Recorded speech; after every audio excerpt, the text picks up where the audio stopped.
back with another video. I want to talk about how I meal plan for fertility. So this is how I've been meal planning pretty much for a while now, but since I decided to start eating healthier for my fertility, it really helps a lot that I do it this way because it makes things so much easier and smooth flowing, and it could help a lot of other people. So even if you just want to know how to meal plan in general, this could be good for you. But if you are like me and trying to eat healthier to improve your fertility, this will be great. So first of all, you want to think simple in terms of the foods that you're eating. You want to think like whole grains, whole foods, so lean meat, fruits and vegetables and nuts, things that are just simple. So what I normally do is I take a piece of paper. I do this at work a lot of times because at my job there's a lot of time where I'm like standing there and I have time to think and stuff, so I just get a piece of paper and I write down all the dinners that I want to have next week. So I start on say Monday or Tuesday and I plan for the next week, and I will typically try to pick things that I know we like already. So when I started transitioning us to healthier foods, a really good idea is to take meals you already know you like, tweak them to be healthier. So we always have a Taco Tuesday, and we use like iceberg lettuce normally, but it's way healthier to use leafy greens, say like spinach or romaine or even kale. It's a lot healthier. So just replace things in the meals you like with healthier options. Like you could even replace the ground beef for ground turkey or ground chicken, or even just make fish tacos. And then also go through your meals that you normally have and find the ones that are already pretty healthy that you know you like, and make those in a rotation that you have weekly. So if you love fish tacos, have them every week. Secondly, I started going onto like Pinterest and searching for Mediterranean style meals, and that can be really helpful. I started incorporating more salmon into our diet. So that's how I find new meals. If you're wanting to eat healthier, you should think about every single meal you eat, because if you're waking up for breakfast and you're having a bowl of sugary cereal, then that's just gonna ruin it for the rest of your day pretty much, because there's a lot of sugar, and that's something that's really important to cut out when you're trying to improve your fertility. Sugar is surprisingly harmful to your reproductive health for men and women. So I realize it can be really hard to cut out sugar. I personally am still struggling in some areas, but think of breakfast items that you like that doesn't have to have so much sugar, and start slow. I do like oatmeal, however, I always love to add a lot of sugar and butter to mine. So what I started out doing is getting the instant oatmeal packets and just not adding any sugar to it because it already has sugar. And crazy enough, I used to add more sugar on top of what was already in it. So just, you have to become accustomed to less sugar, and over time it won't seem so horrible.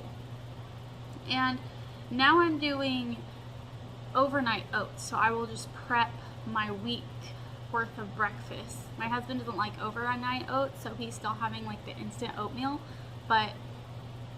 And then if you're making your own like overnight oats, or even if you're making your own oatmeal on the stove, you get to control how much sugar goes into it. So you could just not put sugar at all and throw some fruit in there, and that's really good. So that's kind of what I'm doing.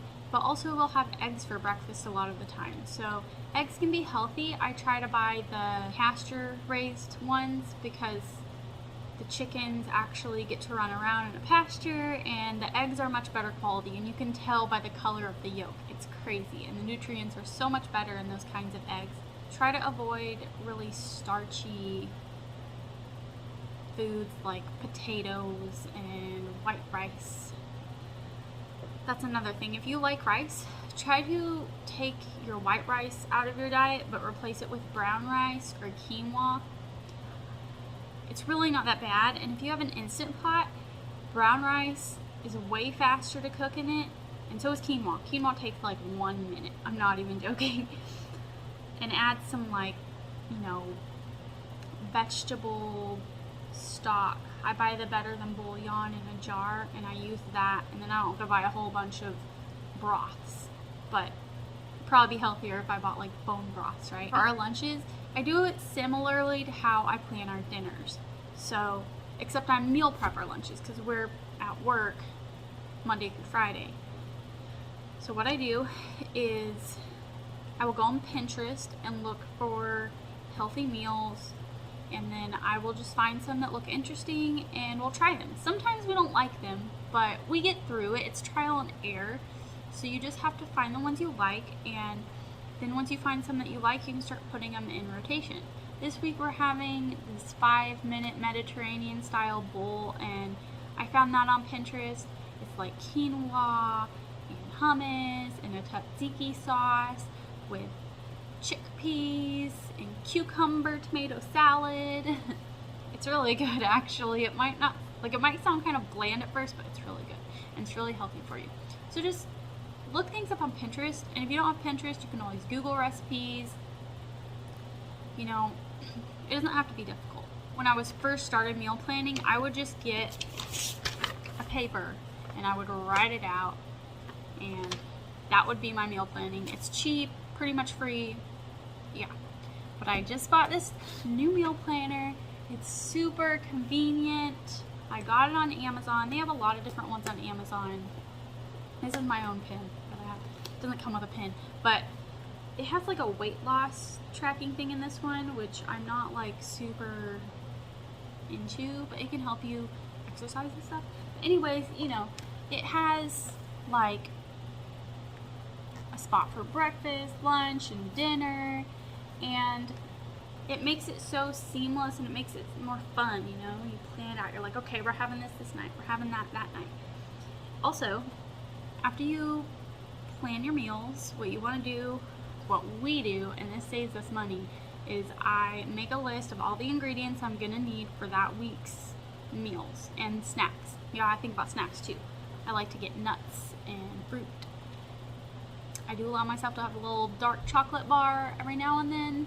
Write down all the things you're going to need for the meals, and then like the day before or a couple days before, I shop at Walmart. You don't have to do it this way. I know there's a lot of other stores that have like grocery side pickup, but if you're not going in the store, then you're less tempted to buy bad stuff and just a bunch of random stuff you aren't going to need, and it saves you a lot of time. If you're busy like we are, then it just is helpful to do the pickup. So we'll order our groceries online, and then we always pick them up on Monday. So on Monday we'll go pick our groceries up, and I plan our lunches 2 weeks in advance. So this Monday, when I'm planning our lunches, or well, it's Labor Day, so it's actually going to end up being on Tuesday that I plan all of our dinners. But right now I already know what we're going to have next week's lunches, because I have to buy the groceries for them tomorrow if I'm going to have the stuff to make them on Sunday, if that makes sense. So